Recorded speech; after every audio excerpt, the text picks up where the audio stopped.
how did you initiate that conversation to go speak to Health Canada or the government or whoever you had to speak to, when literally like you know 100% you're breaking the law at that point, right? You're selling drugs illegally.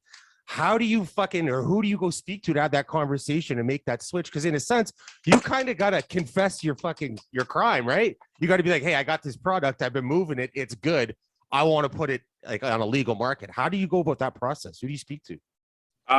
You know, I think like part of legalization was, you know, obviously turning black market brands into legal brands, right?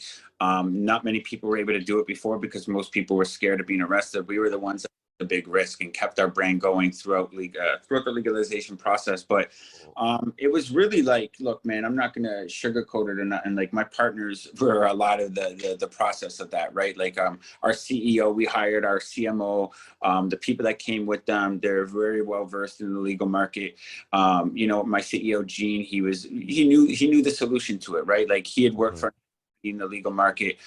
He'd mapped out a business plan that was very similar to our business plan, but he knew he needed for his business plan to really take life, like it needed culture, right? And Ghost Drops was the company with that culture. So it was really pretty much like probably a relief for Health Canada and the OCS and everyone for us to want to convert to a legal market. Like a lot of people like, yeah, cool, you know, we did bad stuff, but do you want to keep fighting against us or do you want us to play on your team, right?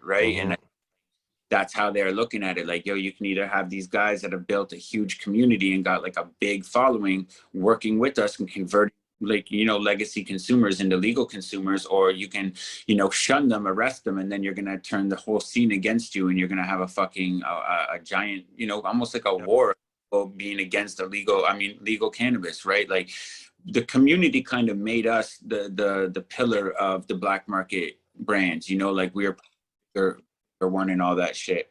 It was just one of those things, bro. We had a big community on our side, and I think like they realized that they needed us more than they could work against us. Like, you know, they had to build a lot of trust in the legal market, and you know, fucking right now there wasn't a lot of trust in the legal market. All these big brands, these, you know, billion-dollar brands, they burned a lot of consumers' money. They burned a lot of investors' money. They didn't put out product that made the consumers happy.